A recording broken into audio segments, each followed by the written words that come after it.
juegos online? Yo creería que no, es que el impuesto tiene que venir con una reforma tributaria, ¿no? No, Cambios en los impuestos. Los impuestos tienen van que al venir Congreso. No, por ley, Sí. por ley claro que puede, por decreto es como no puede el presidente Petro. A propósito Es decir, del pasando por el Congreso. A propósito del salario mínimo, el doctor Rodolfo Correa es el presidente de ACOPI, que hace parte de las discusiones en esa mesa tripartita entre empresarios, trabajadores y gobierno, en donde ya comenzaron a formularse, a abrirse las cartas de cara a un intento de conciliación. Doctor Correa, buenos días. Néstor, buenos días para usted, para el equipo y para toda la audiencia. Me complace estar aquí. Los trabajadores pidieron 12%, que es muy alto, y usted ofreció muy bajito, doctor Correa, los pequeños empresarios 5.2%. ¿Por qué razón? Bueno, Néstor, en primer lugar, yo creo que no es bajito, es garantizarle a los trabajadores que el dinero que se ganan no pierda el poder adquisitivo, pero también garantizarle a los micro, pequeños y medianos empresarios que yo represento y que a su vez constituyen, Néstor, mire la cifra, el 99.5% del tejido empresarial del país y generan el 72% del empleo formal de Colombia. Que tengan un aumento que no los quiebre. Este aumento que acaba de hacer el presidente, anuncio, es supremamente preocupante para nosotros. Es que, ojo, Néstor, este país no está hecho de grandes empresarios. Este país, repito, el tejido empresarial es de los micros y pequeños, gente que tiene 4 empleados, 5 empleados. Le digo, ¿por qué tan bajito? Porque por ley no tiene que ser inflación más productividad. No, Néstor, eso es una, digamos, interpretación que se ha dado. Lo que la ley 278 del 96, que es la que regula este tema, establece, es que debe, en primer lugar, agotarse la instancia del acuerdo en donde las partes tienen libertad para negociar. La fórmula a la que usted se refiere muy precisamente es: cuando no hay acuerdo, el presidente debe tener esos factores en cuenta al momento del decreto, pero tampoco es que pueda hacer lo que quiera, porque los estragos económicos son fatales. Nosotros lo que le estamos proponiendo a los trabajadores y en general a la mesa tripartita es: hombre, hagamos un aumento razonable, no reventemos la economía y garanticemos que el salario mínimo suba en la medida en que subieron los precios, para garantizar que se cumpla la meta inflacionaria del próximo año, para que los trabajadores no pierdan, pero también para que no quebremos al pequeño empresario de Colombia. Claro, ahora, ¿por qué están ustedes haciendo propuestas sin los grandes industriales también acogiendo, digamos, esta cifra? Porque de alguna manera se percibe una cierta división entre lo que son la pequeña y la mediana empresa, es decir, representada en ustedes en ACOPI, y lo que son los grandes industriales representados en la ANDI. ¿No pueden ponerse de acuerdo, no llegan a un consenso entre ustedes mismos, o qué es lo que ocurre? No, yo creo que lo que sucedió fue un problema de comunicación.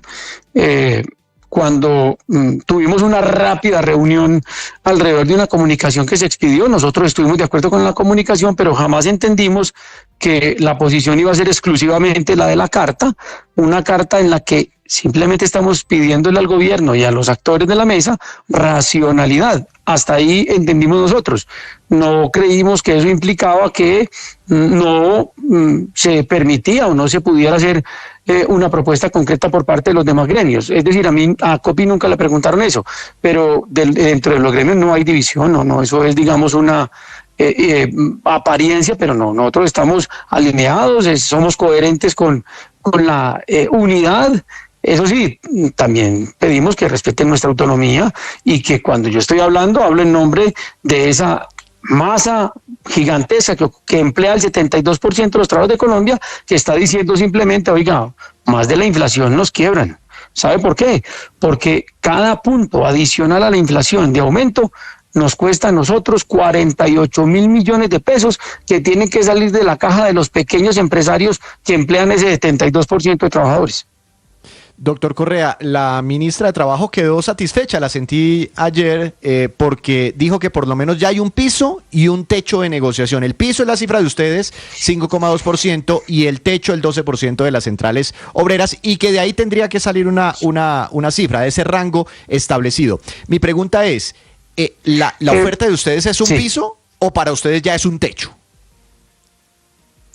Pues yo creo que lo que me han transmitido los afiliados, los vinculados a la Asociación de la Pequeña Empresa, es que la capacidad que tiene el pequeño empresario es llegar hasta la inflación, que de ahí para allá es un súper esfuerzo que implicará comprometer más las utilidades del pequeño empresario.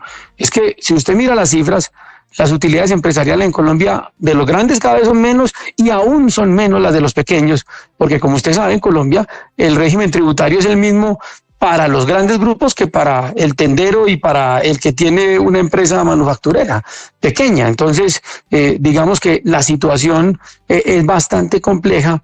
Y por eso, pues, lo que estamos buscando nosotros es que haya, antes que nada, equilibrio y racionalidad, y eso implica que nos quedemos en el máximo de la inflación como cifra razonable. Esto no implica, pues, posiciones inamovibles, pero sí una invitación al equilibrio y a entender que en Colombia no solo hay grandes empresarios, que de hecho la inmensa mayoría son micro y pequeños. Sí, doctor Correa, ¿qué implicaciones tendría, cuáles serían las consecuencias para los pequeños y medianos empresarios si el gobierno decidiera acoger la petición de las centrales obreras de incrementar en 12% el salario mínimo para el año 2025? La consecuencia es inevitable y lógica. Hay que disminuir los puestos de trabajo, porque si usted sube el 12% a una persona que tiene 10 empleados, ya le está metiendo la carga de si tuviera otro que no está produciendo. Entonces, definitivamente, eso implicará aumento de la informalidad en Colombia y disminución de la tasa de ocupación. Esa teoría la tendrá que considerar el gobierno ahora que hace los anuncios que está haciendo esta mañana el presidente Petro sobre compensación. Dice el presidente Petro, como no hay reforma laboral, hay que compensar a los trabajadores con el mínimo. Doctor Correa, gracias por acompañarnos esta mañana. A ustedes por la invitación, un buen día. Es Rodolfo Correa, el presidente de ACOPI, a propósito de la negociación del mínimo en Colombia. Estás escuchando Blue Radio. En una época que nos emociona, así suena la Navidad en Blue. Comenzó la Navidad.